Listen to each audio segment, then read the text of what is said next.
The rain had been falling for hours when I pulled into the gas station.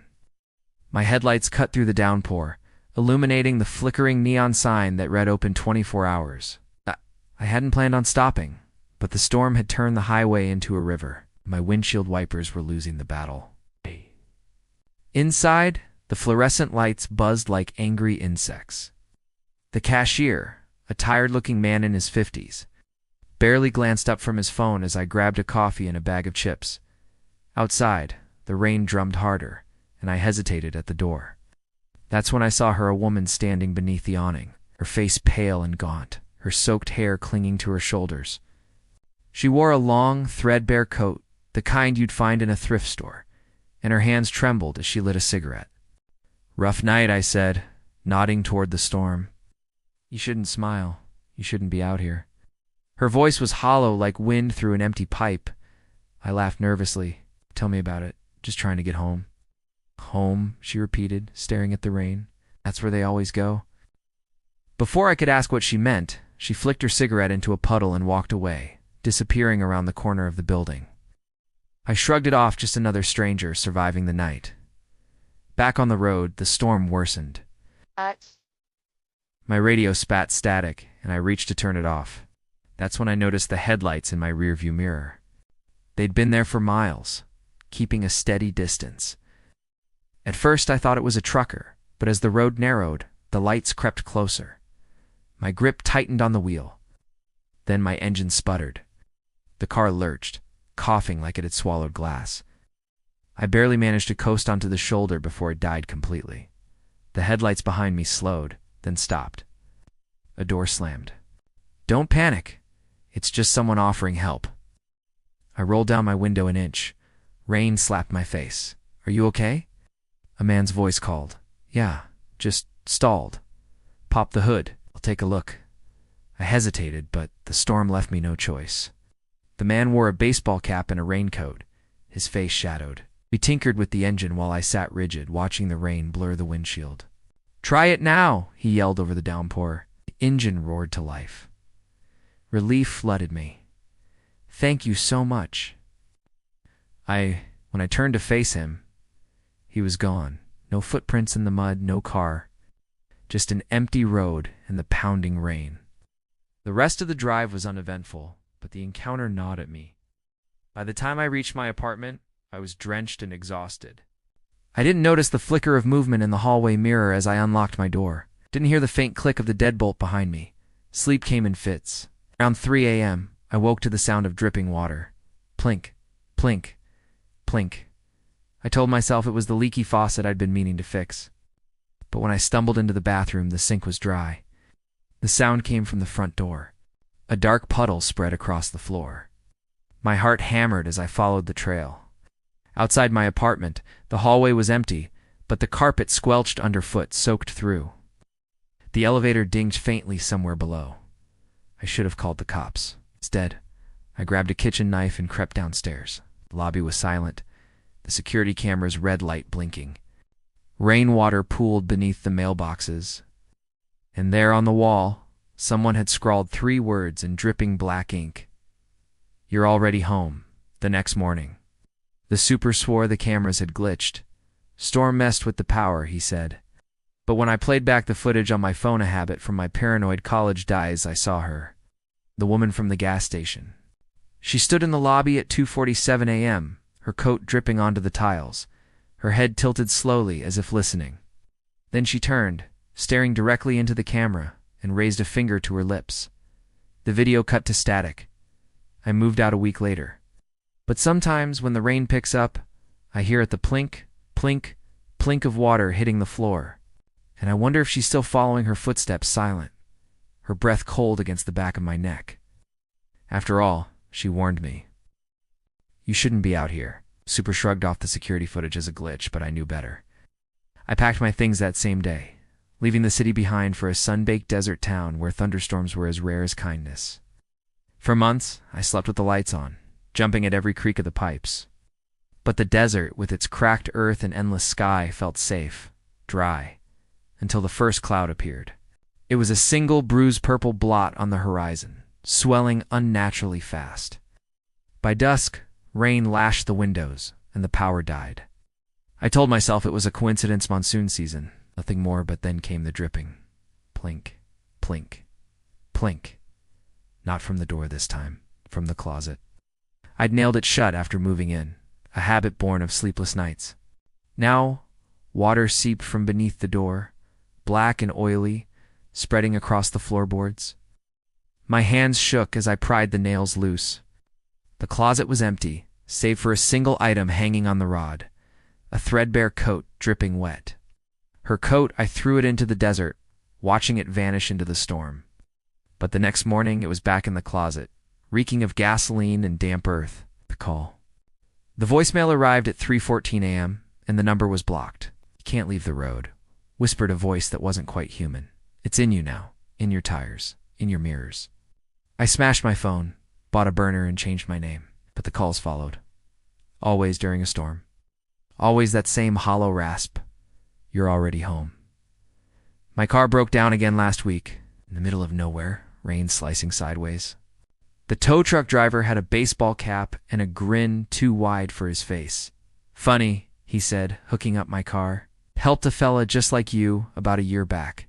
Same make, same stall." He swore a woman in a wet coat was following him. I shot down my spine. What happened to him? The driver's smile vanished. Found his car abandoned on Route 17, shoes filled with rainwater. When we reached the shop, I spotted a faded photo pinned to the wall. The gas station from that night, the neon sign flickering, and there, in the corner of the frame, stood the woman. Same coat, same hollow stare. The ritual I've started marking the maps. Everywhere she's appeared, every road where travelers vanished forms a spiral. The gas station is the center.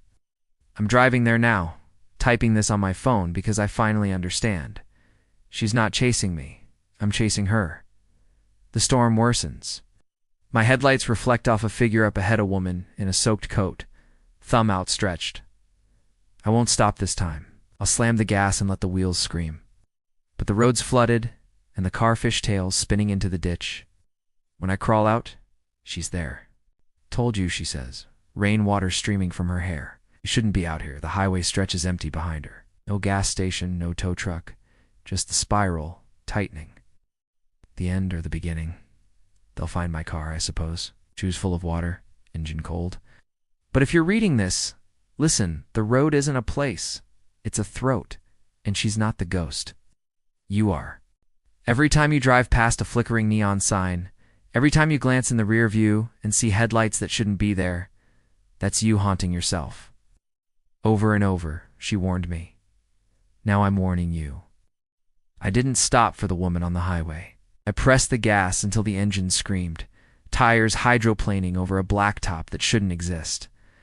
The storm had erased the desert, replacing cacti with skeletal pines and jagged guardrails. A diner flickered ahead, its neon sign sputtering "Eat." I swerved into the lot, not caring if it was real. Inside, the air smelled of burnt coffee and wet wool. A waitress with smudged eyeliner nodded to a booth. "Sit anywhere. Coffee." "Just the bathroom," I muttered. The mirror above the sink was cracked, a hairline fracture splitting my reflection into jagged halves. Something moved in the glass's shadow, pooling at my feet, rising like ink in water.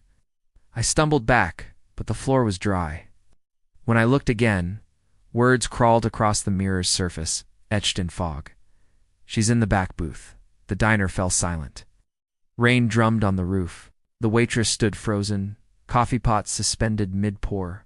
In the corner booth, the woman sat smoking a cigarette, her coat dripping onto the vinyl seat. "You're persistent," I said, my voice steady only because I'd rehearsed this moment 1,000 times. She exhaled smoke that curled into shapes of spiral, a highway, a license plate. "You're the one driving," she said. "I'm just the signpost. What do you want?" "Same as you. To go home." Her gaze drifted to the diner's door. "Too late for me, not for you." "Then tell me how to end this." She stubbed out the cigarette. "Endings are for stories. Roads just loop." The lights died. When they flickered on, the booth was empty.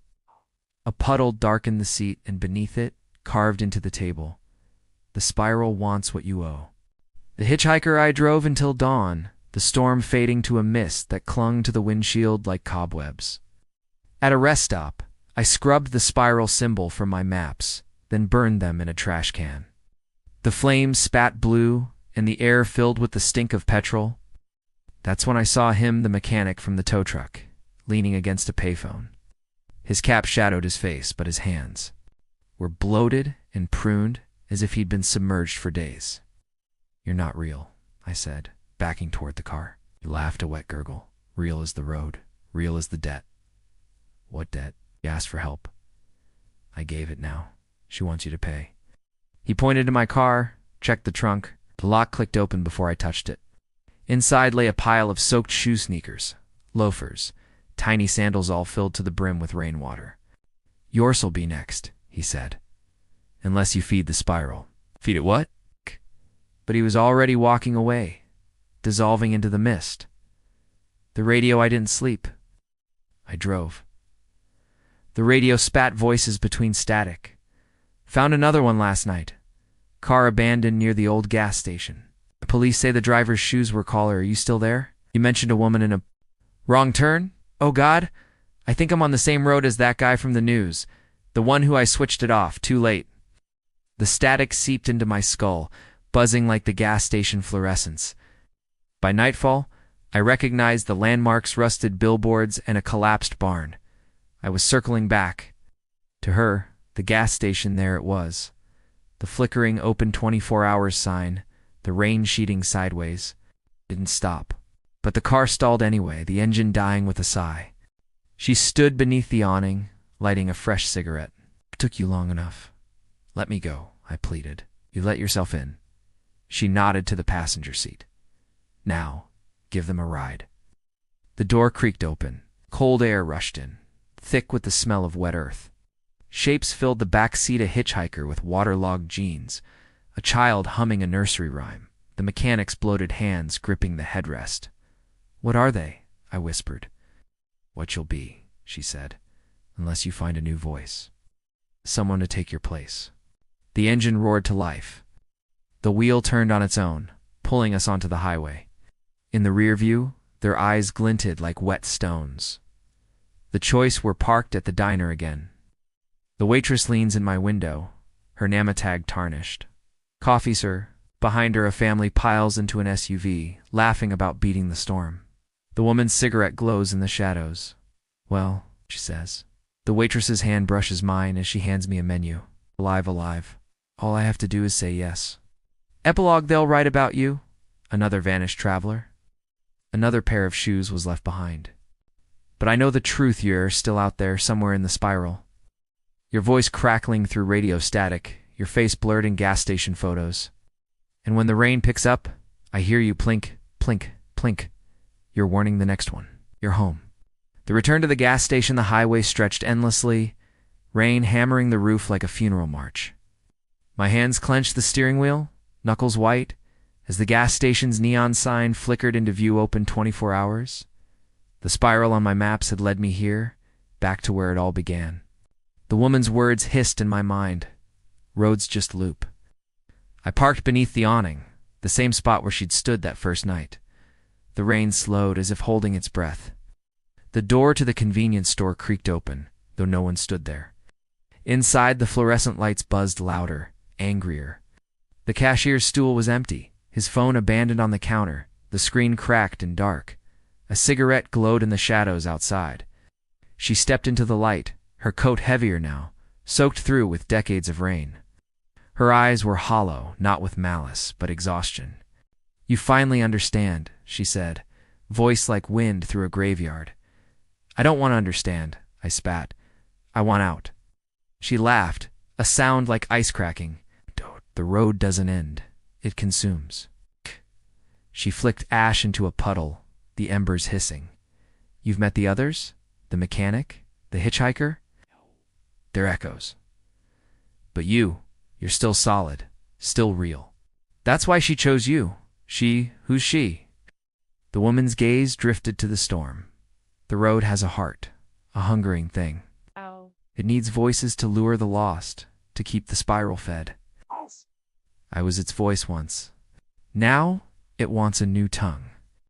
The heart of the storm, she led me behind the gas station, where the asphalt crumbled into a dirt path swallowed by fog.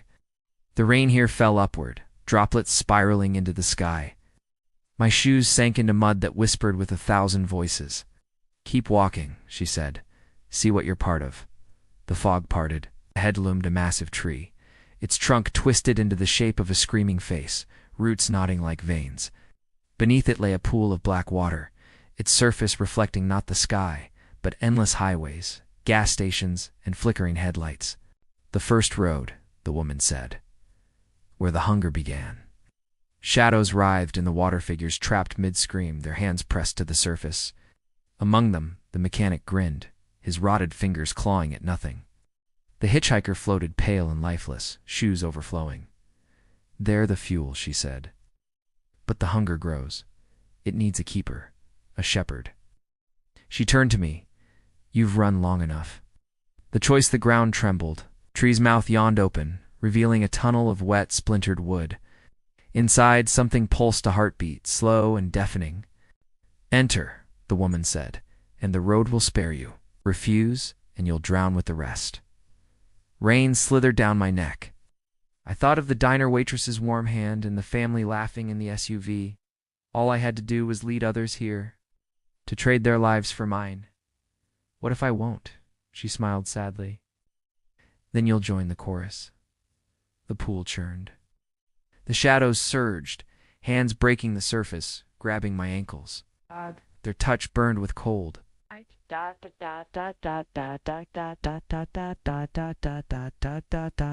tree's roots lashed like whips, slicing my arms. The woman's voice chased me. "You can outrun what's inside you." The highway materialized ahead. I stumbled onto the asphalt, but the road shifted. Gas stations and diners flickered in and out, decades overlapping. A minivan sped toward me, a family singing inside. I waved my arms, screaming, "Stop, turn back, too late." Their tires hit a puddle that wasn't water. The van hydroplaned, rolling into the ditch. Silence. Then plink, plink, plink as rainwater filled their shoes. The woman stood beside me, you see. The road always wins. The new keeper, they found my car at dawn idling at the gas station, driver's seat empty. My shoes sat neatly aligned, brimming with black water. But I'm still here. I stand beneath the awning most nights, smoking a cigarette that never burns down. The rain carries voices now, please. Curses, static hand, I whisper back.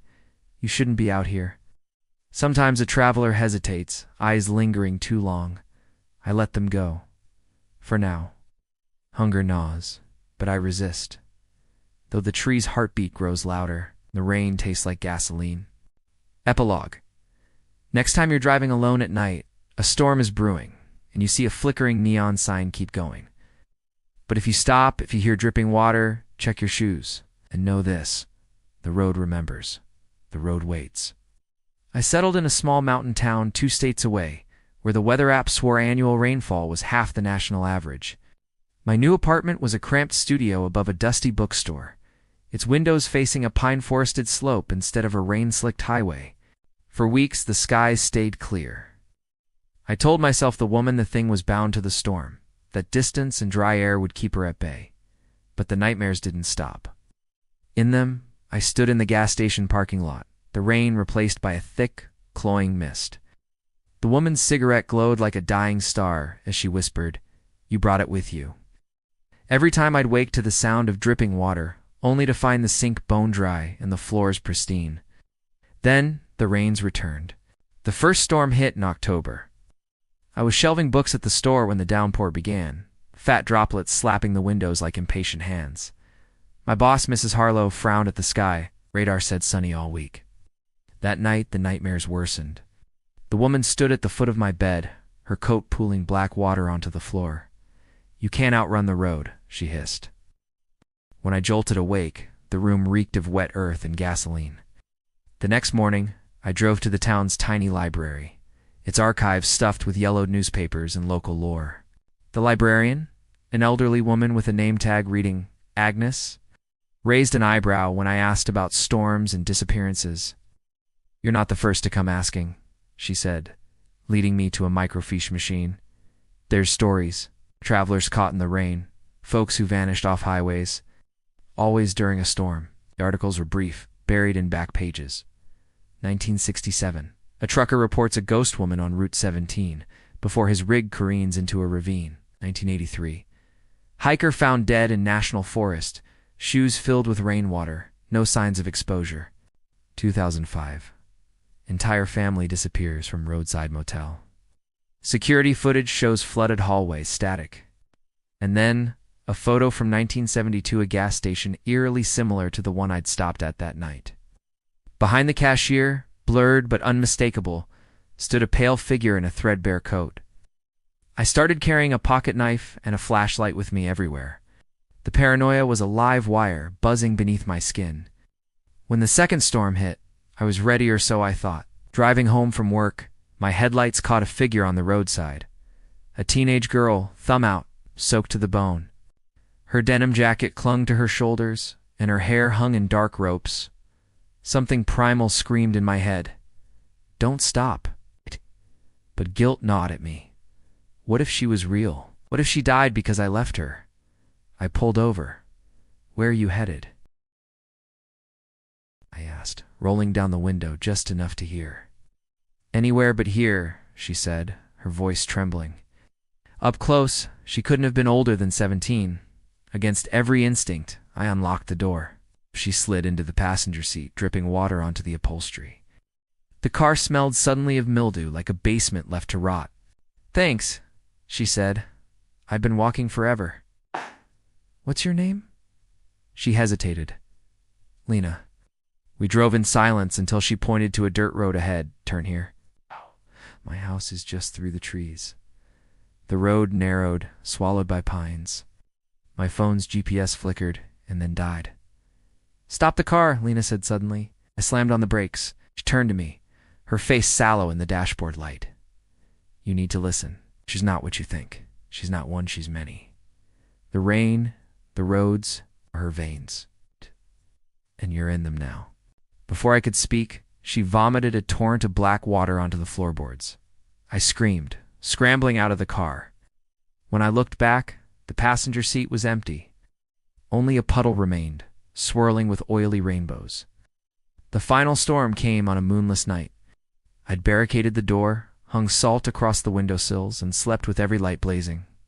But at 1:14 a.m., the power died. Plink, plink, plink. The sound came from the bathroom. I gripped my knife, flashlight trembling in my hand. The mirror was fogged, but not from steam. Words streaked the glass, written in condensation. "They need a new voice." Behind me, the deadbolt clicked open. The hallway was flooded, water lapping at the baseboards. A figure stood at the far end, the man from the highway, the one who'd fixed my car. His baseball cap was gone, revealing a face rotted by mildew, his eyes hollow pits. "You're a good listener," he rasped, advancing. "That's why she wants you, to speak for them, to bring them." I ran sloshing through ankle-deep water, but the stairs led nowhere. Each flight spiraled back to my apartment door. The man's laughter echoed, wet and gurgling. "Home," he croaked. "You're already home." I woke on the gas station's awning, the rain warm as blood. The woman stood beside me, smoking a cigarette that never dimmed. "Why me?" I choked out. "You looked," she said simply. "Most don't. They see the storm, not what's in it." She gestured to the highway where spectral figures drifted in the downpour. The hitchhiker, the mechanic, a dozen others, their faces blurred. "We've been waiting for a new voice, someone to warn the next one, to keep the road alive." "No," I whispered. "I won't help you." She smiled, her teeth sharp as broken glass. "You already are. They say if you drive Route 17 during a storm, you might see a real woman in a thrift store coat, standing beneath a flickering neon sign. But look closer. Sometimes there's a figure beside her now, younger, their face drawn with fear. They'll never outrun.